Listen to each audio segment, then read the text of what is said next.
Secretary, a serving government minister, and I think in her interview you got Starmer and Burnham, the civil war inside Downing Street. The political theatre in Westminster has officially reached a boiling point.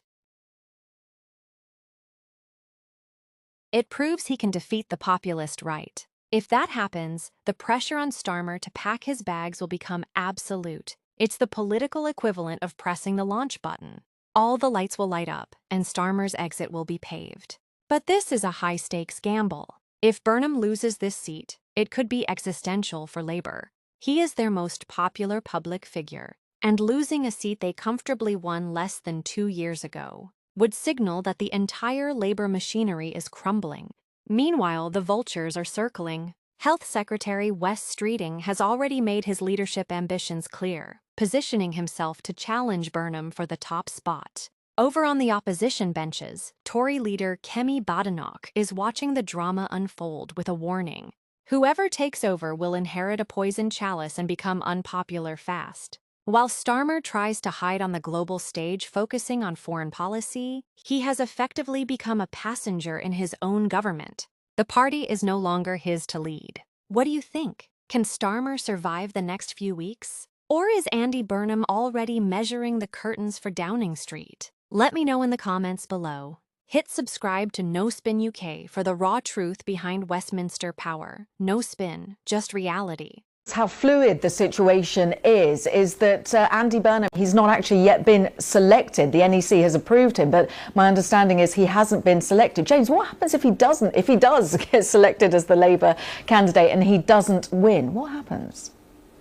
Well, yes, as you say, I think Thursday is when it's going to be the selection date for the local constituency Labour Party, and then we'll obviously enter the kind of 4-week campaign where we will see that frenetic campaign against up until 18th of June.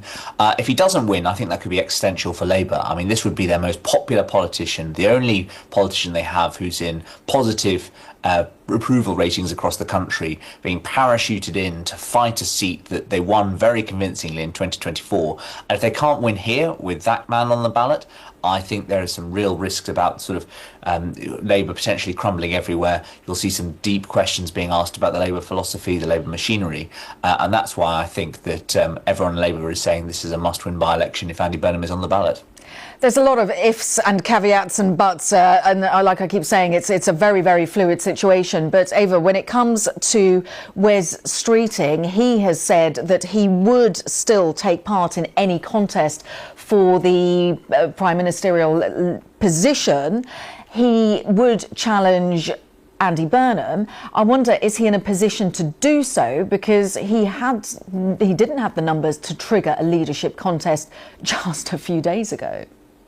Yes, and the argument that was being made on the Friday by people who were closer to Wes Streeting was that actually he wanted a proper competition. He didn't want to be, quote unquote, crowned Prime Minister if not all of the candidates were eligible for the fight. He wanted to beat Andy Burnham essentially in a contest so that he could be, in his mind, the rightful Prime Minister. But, as you said, I mean, I was hunting around Parliament for the names who were allegedly on Wes Streeting's 81, spreadsheet list of MPs who were backing him to challenge the leadership. And truly, I could not add up those names, no matter how hard I tried. So I think that there was a little bit of rowing back going on. But, also, again, what Wes Streeting was saying yesterday during that speech when he said he would run for the leadership was that he wouldn't launch the leadership contest. It's like he sort of rode back a little bit on his attack on the Prime Minister and said, well, if the challenge is there, I'll fight it. So we're kind of playing a bit of chicken here, because even if Andy Burnham is, say, to be selected, is then to win the by-election,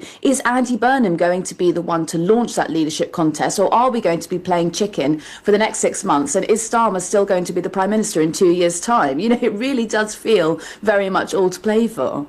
Well, on that note, I want to get to that in a minute, whether what kind of position Sir Keir Starmer is, because we are looking potentially at a long time leg, and he is still leader. But James, just in terms of a potential leadership contest, so we've got possibly, if Andy Burnham does win that, and there are so many caveats, aren't there, if he does win the by-election, Wes Streeting, if he gets the numbers behind him.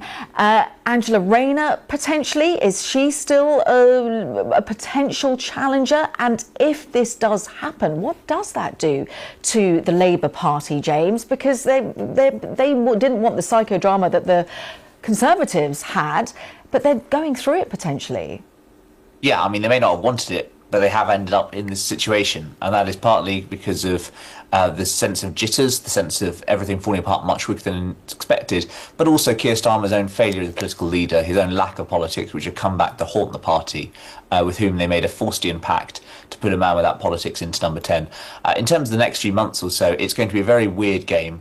I've been quite struck in the last couple of days how silent a lot of the cabinet have been. There hasn't been a great rush to declare their colours to one mast or another. I suspect the main focus will be that by-election on 18th of June. If Andy Burnham does win there, my sense is that he would, unlike Wes Streeting, have the numbers 80 immediately to go.